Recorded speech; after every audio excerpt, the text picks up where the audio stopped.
Congress outdated party అన్నారు ప్రధానమంత్రి నరేంద్ర మోదీ. రాజ్యసభలో మాట్లాడిన ఆయన కాంగ్రెస్ లక్ష్యంగా తీవ్ర విమర్శలు చేశారు.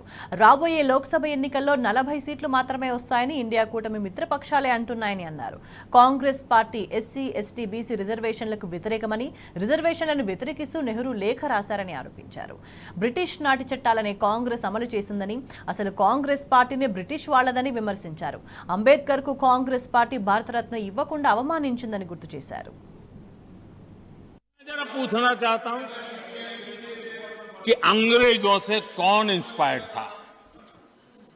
मैं तो ये तो नहीं पूछूंगा कि कांग्रेस पार्टी को जन्म किसने दिया था, ये तो मैं नहीं पूछूंगा। आजादी के बाद भी देश में गुलामी की मानसिकता को किसने बढ़ावा दिया? अगर आप अंग्रेजों से प्रभावित नहीं थे तो अंग्रेजों की बनाई दंड संहिता, पिनल कोड, आपने क्यों नहीं बदली? अगर आप अंग्रेजों से प्रभावित नहीं थे तो भारत का बजट शाम को 5 बजे इसलिए आता था क्योंकि ब्रिटिश पार्लियामेंट का सुबह शुरू होने का समय होता था। ये ब्रिटेन की पार्लियामेंट के समय के अनुकूल शाम 5 बजे बजट की परंपरा क्यों चलाए रखी थी आपने? कौन अंग्रेजों से इंस्पायर था? कांग्रेस इन दिनों काफी बातें हो रही जाति की, फिर से एक बार क्यों जरूरत पड़ गई उनको मैं तो नहीं जानता हूं, लेकिन अगर उनको जरूरत पड़ी है तो पहले जरा अपने गरिबान में झांके तो उनको पता चलेगा क्या किया है। दलित, पिछड़े और आदिवासी, कांग्रेस जन्मजात उनकी सबसे बड़ी विरोधी रही है।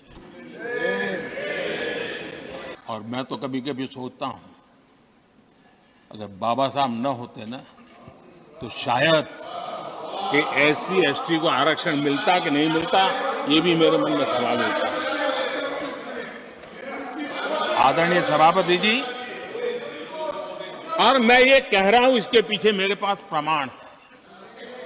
आदरणीय सभापति जी, जिस कांग्रेस ने ओबीसी को पूरी तरह आरक्षण नहीं दिया, जिसने सामान्य वर्ग के गरीबों को कभी आरक्षण नहीं दिया, जिसने बाबा साहब के बजाय बाबा साहब को भारत रत्न देने योग्य नहीं माना, अपने ही परिवार को भारत रत्न देते रहे, जिस कांग्रेस ने देश की गली सड़कों चौक चौराहे पर अपने ही परिवार के नाम के पाठ जड़ दिए हैं, वो हमें उपदेश दे रहे हैं, वो हमें सामाजिक न्याय पाठ पढ़ा रहे हैं। जिस कांग्रेस के अपने नेता की कोई गारंटी नहीं है, अपनी नीति की कोई गारंटी नहीं है, वो मोदी की गारंटी पर सवाल उठा रहे हैं। पश्चिम बंगाल से चैलेंज आई है, 40 पार नहीं कर पाएगी, 40 पार नहीं कर पाएगी। मैं प्रार्थना करता हूं कि आप 40 बचा पाएं।